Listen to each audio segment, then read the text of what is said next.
Hello, this is John from caveofprogramming.com, and this is a tutorial on adding menus to your Swing application.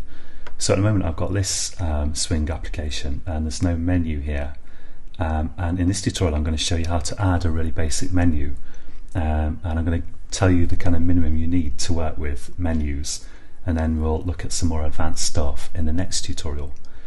So I'm going to start by going to my main frame.java here, where I just create the main frame, and I'm going to give that a new method called it's going to be private create menu bar.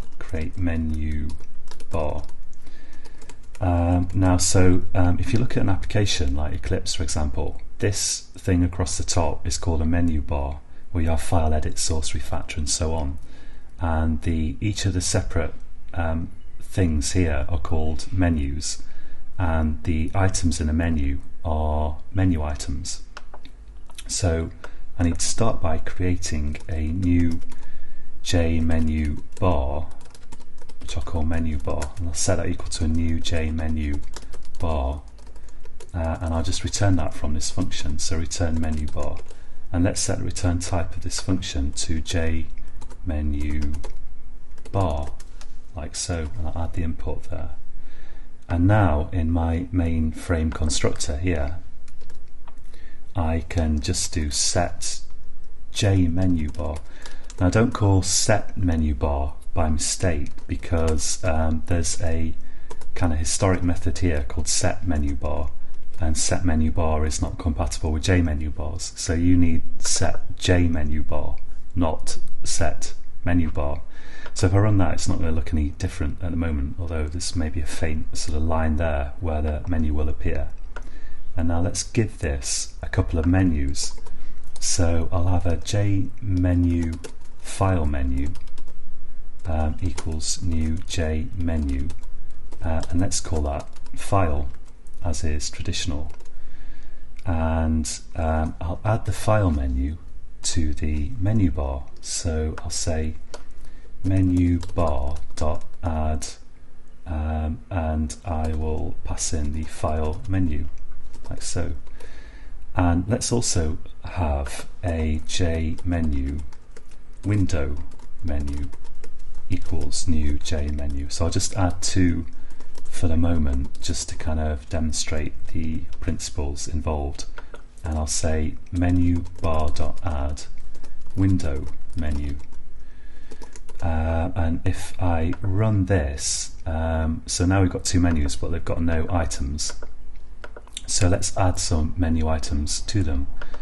So in the file menu, let's have I'll create a JMenu item here, and I'll call this, let's call it export data.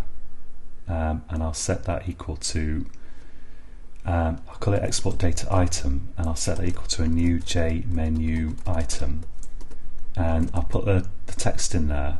So if you look at a file menu, usually the text begins with capital letters, and if you have two words, usually they're capitalized, and if you bring up some other dialogue, you put an ellipsis on them. So and that's worth noting for consistency with other applications.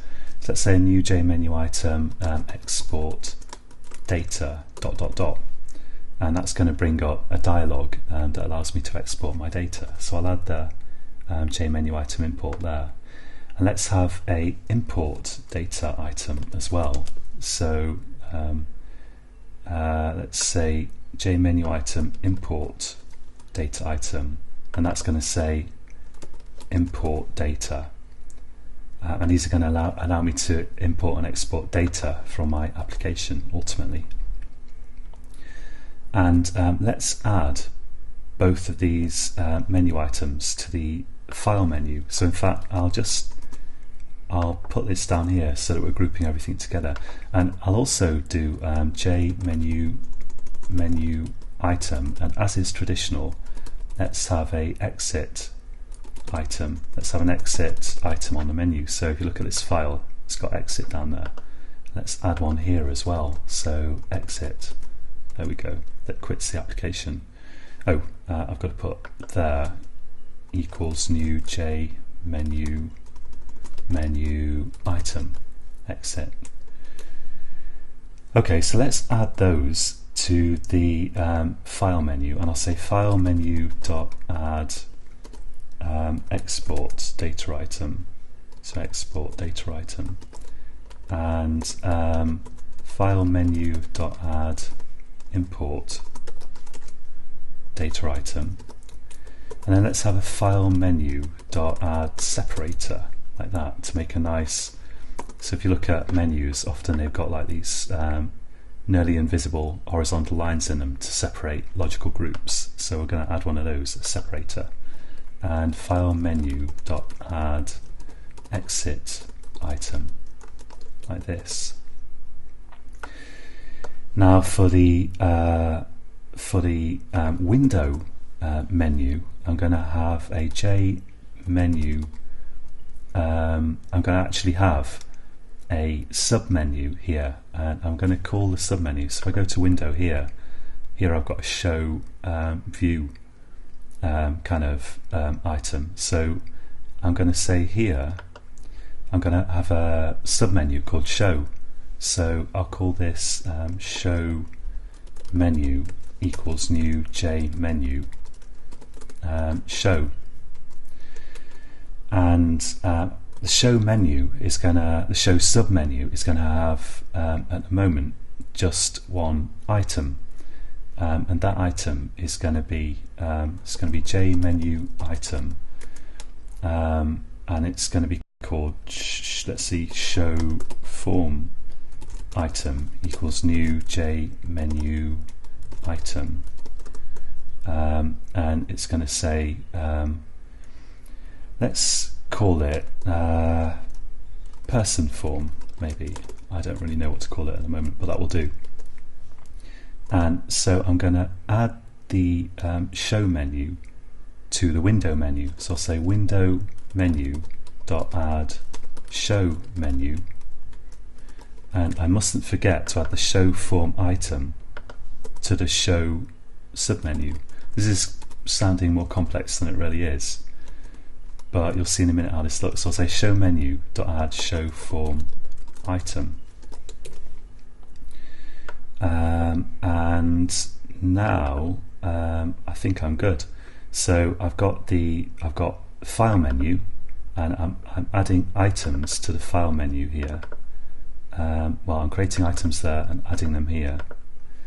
That's setting up the file menu, and then I add the file menu to the menu bar and the window menu. So I create the window menu here, and let's actually move that down to organize this a bit more logically. So I create a show submenu, and I add a show form item to the show menu, and I add the show menu to the window menu, and the window menu I add to the menu bar. So let's have a look, see how that looks. So I've got a file menu here, it's got export data, import data and exit, and the window has got show. If I go to that, this submenu opens up, which just has one item in it at the moment. Now there's lots of things you can do with menus, and one useful thing to do here is that you can actually have checkboxes in menus, and in the next tutorial I'm actually going to show you how to change this menu item here so that it uses a checkbox, and we're going to use that to show and hide this form here. And there are various other things you can do in menus, and we're also going to look later on at mnemonics and accelerators and pop-up menus and things like that. So join me again next time when we'll be making this menu actually work. And it's worth just mentioning here, if you haven't got the patience to look through more tutorials on menus, then you can just add action listeners to your menu items, and you can respond to them just like you would with a normal button, and that will be enough to get you working with menus already. But as I say, in the next tutorial we'll look at checkboxes and menus, so join me again then, and until then, happy coding.